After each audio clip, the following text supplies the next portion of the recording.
Hello students, how are you? Now I am back with the last part of the chapter. In this part, we will learn about the respiration in humans and different respiratory organs of different animals, insect and in case of plants. So let's start with human. So you can see the picture here.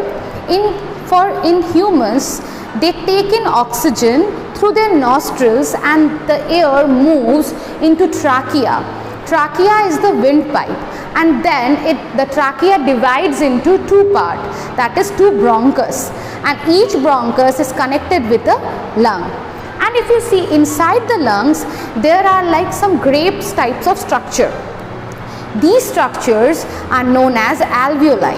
What are alveoli? They are the site of gaseous exchange. These alveoli are rich in blood supplies. That means their surface is covered with blood capillaries. Now what happens when the air enters inside the alveoli?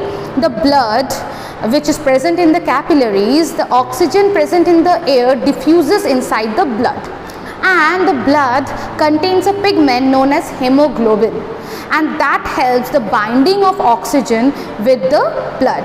And next the blood goes to different cells, and from there the cells take in the oxygen and in return they give the carbon dioxide. As you know, the cell take in oxygen to break down food to produce energy, and in return they produce carbon dioxide, and that carbon dioxide is liberated and is taken by the blood, and again it comes to the lungs. In the alveoli, from the capillaries, the carbon dioxide diffuses in the air and we expel out the carbon air, or then we exhale air rich in carbon dioxide. Next, sometimes what happens that sometimes when you are moving here and there, or it's a very dusty road, so sometimes it happens that we sneeze. Why do we sneeze? See, inside our nostrils, inside our nose, there is a layer of mucus and there are some fine hairs. Now what are the function of these? See, the mucus, what they do, they trap the dust particles or anything unwanted present in the air which we are breathing, and those fine hairs, they act as a filter. Now what happens? So these things get accumulated inside your nose, and sometimes we just need to throw it out from the nose. So what happens? There is a sensation and we sneeze. Yes or no? Next is, sometimes when your teachers are teaching, or even after having tiffin, whenever I used to take your class, and everyone, you all will start yawning. What is yawning? You all will start doing this. Why do we yawn? Do you know why do we yawn? We yawn when we are tired and we need oxygen. See, when we are breathing through nose, the amount of oxygen which we are taking in is less. But when you are in high demand of oxygen, then sometimes our body takes more oxygen. How? By opening your mouth wide. Now this yawning is due to the scarcity of oxygen inside your body. Now the next one is smoking. You all know that smoking is injurious to health, and smoking causes lung cancer. It can even damage your lungs, and even you can die. So smoking is a very bad habit that each and everyone should avoid. Now let us know how different organism breathes. Let us take an example of the frogs. So how do the frogs breathe? Now frog can breathe by their moist skin when they are in water, and when they are on land, they can breathe through their lungs.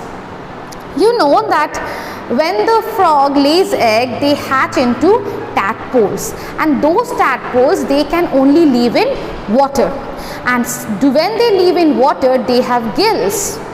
So frog, if I ask a question how a frog breathes, then your answer should be that with the help of lungs and moist skin. And how a tadpole breathes? It breathes with gills. In case of earthworm also, they breathe through their skin. Means their skin is rich in blood vessels, and the oxygen can directly diffuse from the air into the skin. Now all the aquatic animals, they have gills. Now what are gills? Gills are the breathing organs, and gills are rich in blood capillaries, and when the water enters along with the dissolved oxygen, the blood capillaries diffuse, means the oxygen get diffused inside the blood capillaries and the carbon dioxide get diffused from the blood capillaries to the water. In this way exchange of gases takes place in case of fishes.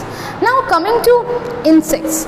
Now insects, they do not breathe, or they do not have a breathing apparatus in their head or on their head. They have, you all know that they have breathing organs, means they have some holes on the side of the body, those are known as spiracles, and these are connected with the air tubes. You can see in the picture that the spiracles are connected with a large number of air tubes. Now these air tubes, they used to assimilate the oxygen all over, distribute the oxygen all over the body. Now do plants also respire? Yes, plants also respire. How? See, everyone used to say no, the plants only respire during night and during daytime they perform photosynthesis. See, photosynthesis and respiration is two different, complete different process. Photosynthesis is a process by which a plant make food, and respiration is a process by which they utilize that food and form energy. So these two processes goes on sidewise. So what happened during daytime, the amount of photosynthesis is it's an enormous scale. So you know that while photosynthesis, oxygen is liberated and the plant use that oxygen for respiration. But during night, when they don't get oxygen by photosynthesis, at night they take oxygen from the surrounding air with the help of stomatas. What is stomata? They are tiny minute hole present in the leaf of the upper surface of the leaf of the plants. And you know that the roots, they can also absorb oxygen. How?